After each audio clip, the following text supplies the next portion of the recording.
నమస్తే, welcome to I dream. మనతో పాటు ఉన్నారు ప్రముఖ ఆయుర్వేద వైద్య నిపుణులు చెలిమెల శ్రీనివాస్ గారు. ఈరోజు వారితో మాట్లాడి డయాబెటిక్ని మనం ఎలా కంట్రోల్లో పెట్టుకోవాలి. చాలామంది చెప్తూ ఉంటారు డయాబెటిక్ని ఇమ్మీడియట్గా మనం కంట్రోల్లో పెట్టుకోవచ్చు అని. బట్ దానివల్ల చాలా సైడ్ ఎఫెక్ట్స్ వచ్చే అవకాశాలు కూడా ఉన్నాయనేసి డాక్టర్ గారు చెప్తున్నారు. మరి అవి ఏంటివి, డయాబెటిక్ని మనం హెల్తీగా ఎలా కంట్రోల్లో పెట్టుకోవాలి, దీని గురించి అడిగి తెలుసుకుందాం.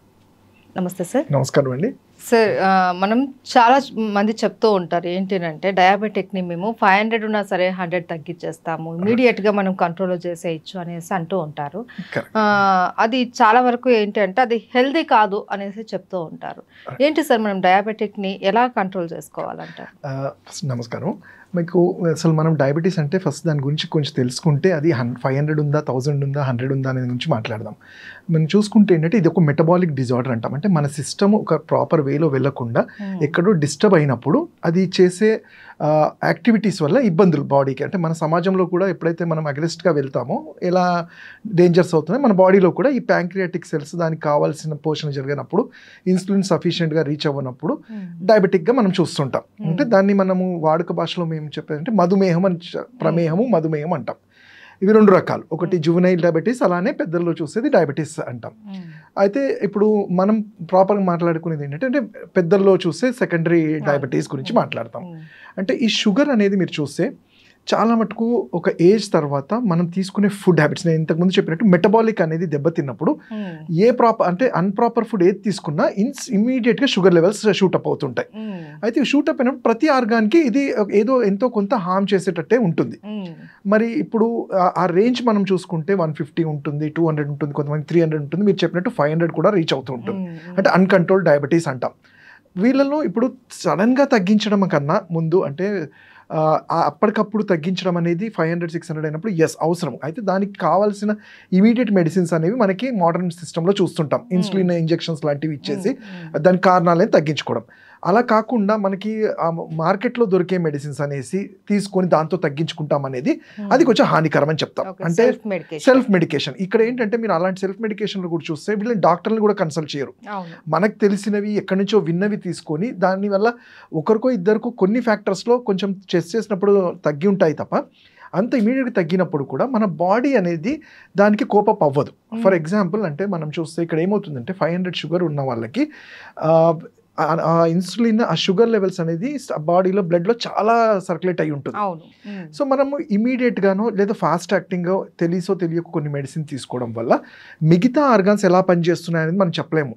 అంటే ఫిల్టరేషన్ అనేది, కిడ్నీ ఫిల్టరేషన్ అనేది చాలా ఇంపార్టెంట్ ఉంటుంది. సో ఈ ఎక్కువ తక్కువ అవ్వడం వల్ల వాటి మీద ప్రభావం పడుతుందా లేదా చూసుకున్న తర్వాత అప్పుడు ఆ మెడికేషన్ ఆర్ ఫుడ్ కానీ మనం సజెస్ట్ చేస్తాం. సో ఇది ఎప్పుడైనా అడ్వైజబుల్. అంతేకాని ఇప్పటికిప్పుడు 500 తగ్గించుకోగానే ఏదో మిరాకిల్స్ జరిగిపోతాయని కాదు. ఎందుకంటే జరగాల్సిన డ్యామేజ్ అయిపోతే దాన్ని ట్రీట్ చేయకుండా మనం ఓన్లీ రిపోర్ట్స్లో చూసిన బ్లడ్ ఎంత ఉందనే దాని మీద కాన్సన్ట్రేట్ కాకుండా ఓవరాల్గా చూడాలని చెప్తాం. సో మిగతా ఆర్గాన్స్ మీద ఎఫెక్ట్ పడుతుంది తప్పకుండా. ఇమీడియట్ గా మనం దాన్ని కంట్రోల్ చేయాలి అని అనుకుంటే అదే డాక్టర్ అడ్వైస్ తో మనం కంట్రోల్ చేసుకోవడం అది వేరే. ఎగ్జాక్ట్లీ. అంటే ఇప్పుడు ఈవెన్ అది అలోపతి కానివ్వండి, ఆయుర్వేద కానివ్వండి, మా దగ్గర కూడా అంటే ఆయుర్వేదంలో కూడా చాలా మంచి మెడిసిన్స్ ఉన్నాయి.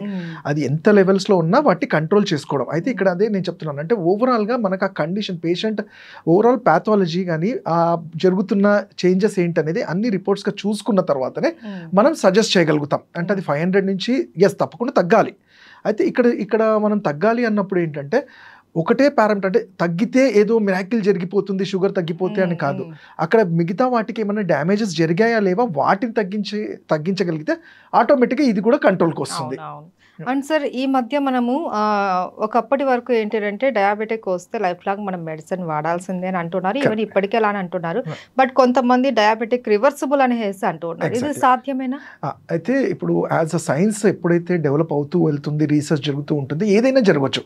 అంటే అది మిరాకిల్ కనే కన్నా సైన్స్లో జరిగే మన కంటిన్యూస్ ఎడ్యుకేషన్ ఏదైతే దాని మీద రీసెర్చ్ జరుగుతూ ఉంటాయో డెఫినెట్లీ ఇప్పుడు మేము కూడా వింటుంది ఏంటంటే డయాబెటిక్ రివర్సల్. యాజ్ ఇంకా చెప్పాలంటే ఆయుర్వేదంలో ఇది అష్టనింద్యాస్ అంటారు. అంటే అసలు తగ్గని వ్యాధుల్లో ప్రమేహం అనేది, మధుమేహం అనేది ఎప్పుడో చెప్పబడింది.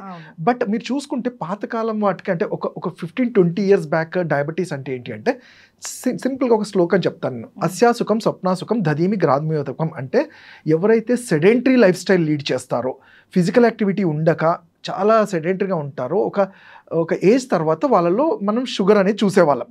బట్ ఈ 15-20 ఇయర్స్లో మీరు చూస్తే అంటే అందరము ఫిజికల్ యాక్టివిటీ చాలా ఎక్కువ చేస్తాము, మెంటల్ స్ట్రెస్గా ఉన్నారు, అందరూ ఉన్నారు. వీళ్ళు 30 ఇయర్స్లోనే మీరు షుగర్ అనేది చూస్తుంటారు. సో ఈ 2 కేసులు చూస్తే ఏంటంటే మనము పూర్వంలో చూసిన డయాబెటీస్ అనేది ఒక ఏజ్ తర్వాత బాడీలో మెటబాలిక్ చేంజెస్ ఏజ్ వల్ల జరిగి వాళ్ళు ప్రాపర్ కేర్ తీసుకున్నప్పుడు జరిగిన చూస్తుంటాం. ఇప్పుడున్న ట్రెండ్, ఇప్పుడున్న జనరేషన్లో ఫుడ్ వల్ల కానివ్వండి, లేకపోతే వాళ్ళ లైఫ్ స్టైల్ వల్ల కానివ్వండి, అది ఇతరత్ర వేరే ఇప్పుడు మీరు కోవిడ్ టైంలో చూడండి, ఈ ఫ్యామిలీ హిస్టరీ లేకపోయినా కోవిడ్ వల్ల ఈ ప్యాంక్రియాటిక్ సెల్స్ దెబ్బతిని షుగర్ అనేది చాలా మందిలో చూసాం. సో ఇలాంటి చాలా పెరిగిపోయాయి. సో ఇలాంటి వాటికి రివర్సబుల్ అనేది ఛాన్సెస్ ఉంటాయి. ఎందుకంటే మేము ఆయుర్వేదం కూడా మా కాన్సెప్ట్స్ ఎలా ఉంటాయంటే సప్తధాతు కాన్సెప్ట్ అంటాం. అంటే రస, రక్త, మాంస, మేధ, అస్థి, మజ్జ, శుక్రం, సప్తధాతువుల్ని మనము పోషణ చేసి ఎక్కడైతే చేంజెస్ ఇంబ్యాలెన్స్ జరిగాయో, అలానే వాతపైత్య కఫాలు బాడీలో ఇంబ్యాలెన్స్ జరిగితే వాటిని కరెక్ట్ చేయగలిగితే షుగర్ లెవెల్స్ని, అంటే షుగర్ వీటి వల్ల కారణాల వల్ల వస్తే దాన్ని రివర్స్ చేసే ఛాన్సెస్ ఉంటాయి. అంటే ప్రొవైడెడ్ పేషెంట్ మనం చెప్పిన డైట్ ఫాలో చేయాలి, ఫిజికల్ యాక్టివిటీ ఉండాలి, మళ్ళీ మెటబాలిజంని కరెక్ట్ చేసుకోవడానికి ఏవైతే పద్ధతులు ఉంటాయో అవన్నీ చేయడానికి చేస్తే తప్పకుండా మనం రివర్సల్గా ఆలోచించవచ్చు. సో మనకి షుగర్ దేని వల్ల వచ్చింది అన్నది ఇంపార్టెంట్. అండ్ ఇప్పుడు ఇంకోటి అంటే చూస్తే ఇప్పుడు కొత్తగా వచ్చే మేము ఆయుర్వేదిక్ డాక్టర్స్ కూడా ఇది మనము వింటుంటాం, జెనెటిక్ ఫ్యాక్టర్ అంటే దాన్ని ఏం చేయలేము అంటాం, అంటే పేరెంట్స్ నుంచి వచ్చినప్పుడు ఏం లేదు. బట్ దానికి సింపుల్ ఎగ్జాంపుల్ మేము యాజ్ చెప్పాలి అంటే అది ఈవెన్ ఇఫ్ యూఆర్ జెనెటిక్ అయినా కానీ, మీ పేరెంట్స్ నుంచి వచ్చినా కానీ, సింపుల్ ఎగ్జాంపుల్, మన పేరెంట్స్ మనకి ఏదైనా గిఫ్ట్ ఇస్తే మనం తీసేసుకుంటాం. అంటే ఇక్కడ ఒక చిన్న గ్రీడ్ ఉంటుంది, తొందరపాటు ఉంటుంది, నాకు కావాలి అనేది. అదే వద్దు నాకు అవసరమైనప్పుడు తీసుకునేది కూడా ఒక ఆప్షన్ ఉంటుంది. అంటే ఇక్కడ ఆ మాట ఎందుకు చెప్పారంటే మన బాడీ కూడా ఎప్పుడైతే వీక్ ఇమ్యూనిటీ రెసిస్టెన్స్ తగ్గిపోతుందో పేరెంట్స్ నుంచి వచ్చేది ఇమీడియట్ గా అది బాడీకి వచ్చేస్తుంది. అదే మీ ఇమ్యూనిటీ మీరు కాపాడి రెసిస్టెన్స్ ని మెయింటైన్ చేసుకుంటూ ఉంటే అది జెనెటిక్ ఉన్నా యూ కెన్ అవాయిడ్ ఇట్. అంటే ఈ షుగర్ అనేది 30 ఇయర్స్ వచ్చే బదులు 70 ఇయర్స్ వచ్చినప్పుడు ఇట్స్ క్వైట్ నార్మల్ అంటాం, ప్రాబ్లం ఏం కాదు. కానీ మీ ఇమ్యూనిటీ వీక్ 30 ఇయర్స్ 35 ఇయర్స్కే వీక్ అయిపోయే రెసిస్టెన్స్ అయితే డెఫినెట్లీ పేరెంట్స్ నుంచి వస్తుంది. అయితే యాజ్ ఇప్పుడు కొత్తగా మేము ఆయుర్వేదం దాని మీద కూడా మా రీసెర్చ్ అనేది జరుగుతుంది. ఎందుకంటే ఈ జెనెటిక్ ఫ్యాక్టర్స్ని, ఆ షాడోస్ని ఏమన్నా ట్రీట్ చేయగలిగితే షుగర్ని మనం కంట్రోల్లో పెట్టగలుగుతాం.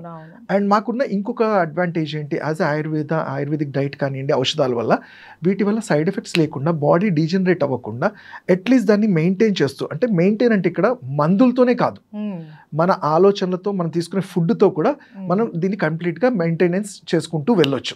ఓకే.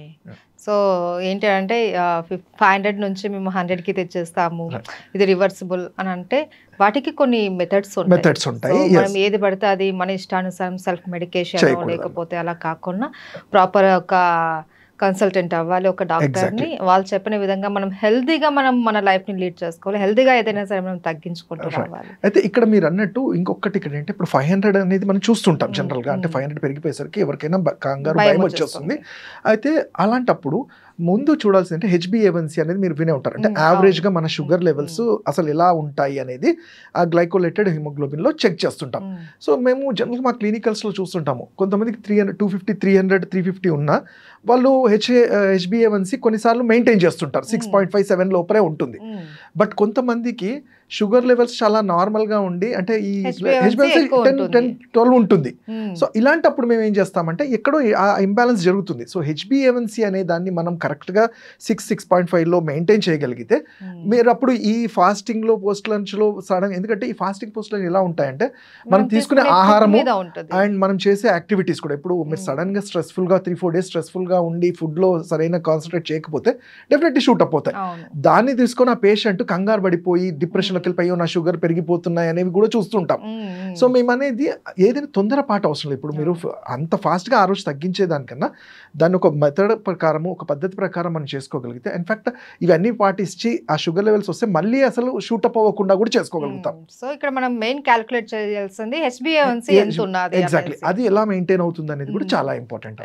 అయితే సార్ ఇప్పుడు మనకు ఆయుర్వేదంలో ఈ షుగర్ లెవెల్స్ ని మనం కంట్రోల్ చేసుకోవాలి అంటే ఏదైనా మెడిసిన్ ఉందా? అంటే మెడిసిన్ కన్నా మనం చెప్పాలంటే మేము ఆయుర్వేదంలో ఫస్ట్ ఔషధం అనేది మన ఫుడ్డే అని చెప్తాం. అవును మెడిసిన్గా అన్నప్పుడు ఎస్ ప్రాపర్గా డాక్టర్ కన్సల్టేషన్ అయిన తర్వాత మేము సజెస్ట్ చేస్తాం ఎన్ని రోజులు వాడాలి, ఎలా వాడాలి, ఎప్పుడు వాడాలి అనేది.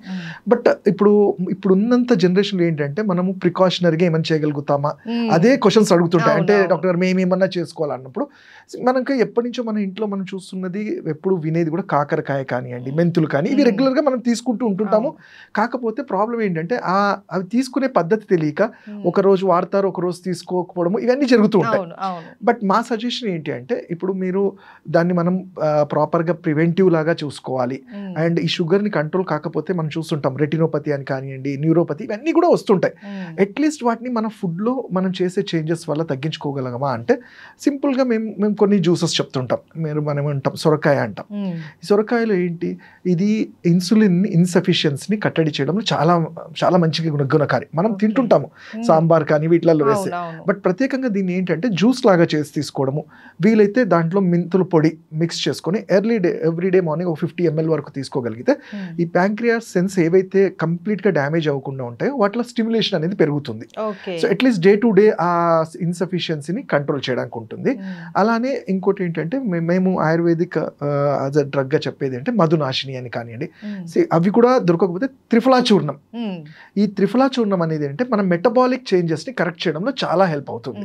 సో ఇలాంటి సింపుల్ ఇవి చేసుకోగలిగితే కొంత మన వరకు మనము దాన్ని ప్రొడక్షన్ చేసుకోగలుగుతాం. ఈ త్రిఫలా చూర్ణం దాన్ని మనం ఎలా తీసుకోవాలి? త్రిఫలా చూర్ణం మనకి మార్కెట్లో పౌడర్ లాగా వస్తుంది. పౌడర్ దాన్ని రోజు రాత్రి పడుకునే ముందర ఒక చెంచాడు, ఒక 5 grams to 10 grams గోరువెచ్చనీళ్ళు కలిపి తీసుకోవడం వల్ల బాడీకి క్లిన్జింగ్ కూడా అవుతుంది, మెటబాలిక్ గా ఇది కరెక్ట్ చేస్తుంది కూడా. Okay right. Okay thank you so much sir.